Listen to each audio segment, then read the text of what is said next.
Welcome back. In this lesson, we are going to look at strategies that you can use to clean up your Mac of old files, documents, apps, anything that you no longer use on the computer that's just gunking things up. You should once in a while do a little spring cleaning on the computer and get rid of some of that clutter.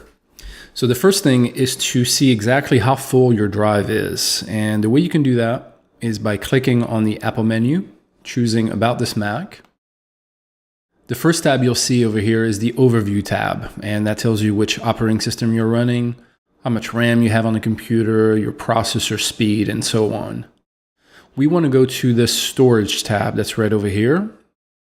So when you click on that, it's going to give you a couple little readouts. So it can see my internal drive, my Macintosh hard drive right here, and you can see that it's calculating. So it knows roughly how full the drive is right now.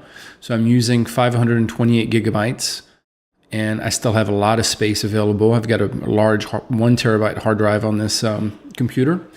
But particularly for people with MacBook Air, some MacBooks, particularly the more recent ones that have flash storage inside of them, these are pretty small hard drives. So they can get full pretty quickly. So we'll look at what you can do to help that.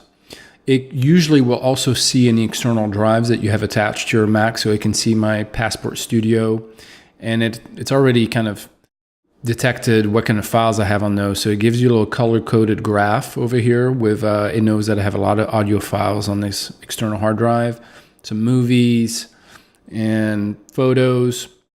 So this process here can take quite a while. It can take 5 to 10 minutes, depending how full your drive is and how big of a hard drive specifically. So we'll let it do that for a little bit. Once it's done taking an inventory of itself, it tells you right here. So my system's taken up 211 gigabytes, documents, 112 gigabytes, and so on. So I've got areas for music creation, applications, photos, iTunes. And if you want to get a clearer picture of what exactly is taking up space on your Mac, you can use this Manage button right over here. When you click on that, you're going to get a nice little panel that opens up.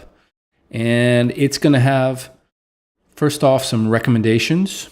And then you can also view all these different categories and see exactly what's taking up space on your Mac. So for applications, it will show you which ones are taking up the most space on your computer.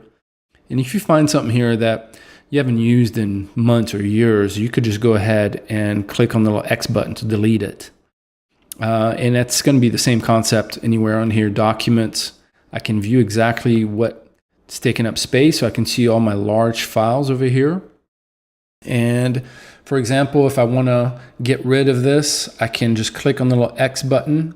If you're not sure what this is, you can click on the magnifying glass icon. So that's a spotlight icon.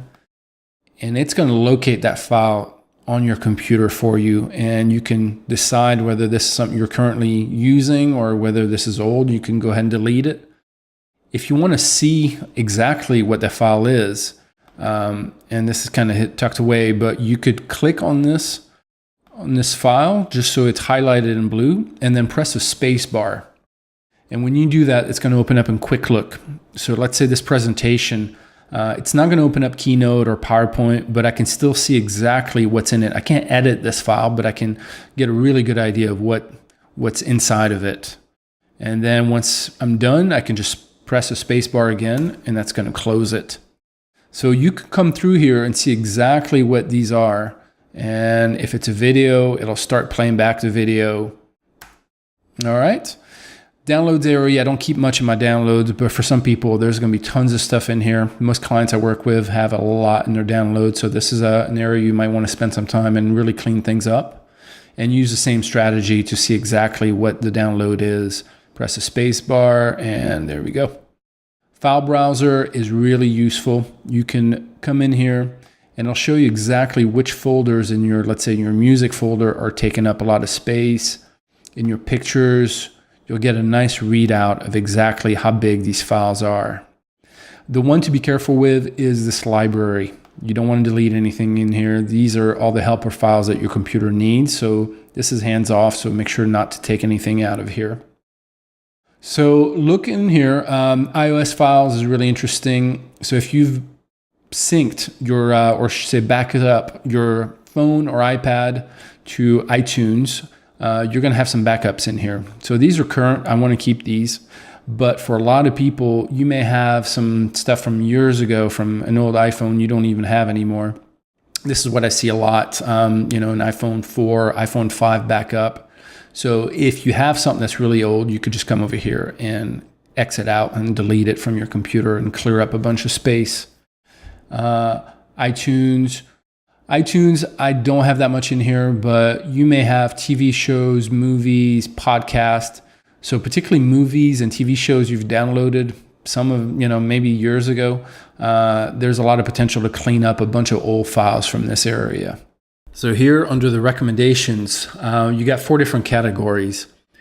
First off, it's going to offer to store files and photos in iCloud. So if you are using the free plan, the 5 gigabytes, this is probably not a good idea. But if you're on one of the paid plans where you get 50 gigabytes, 200 gigabytes, or 2 terabytes, you can store a lot of stuff that's taking up space on your computer in iCloud.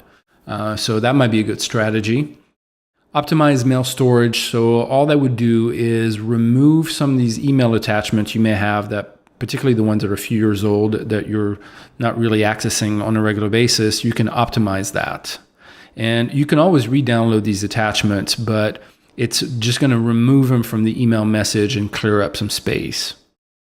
Empty trash automatically. So anything that's in the trash for 30 days would be automatically deleted. So you can turn that on if you want. Reduce clutter is kind of what we just looked at. If you click on that and review files, you'll be able to go through your large files, the file browser, and downloads.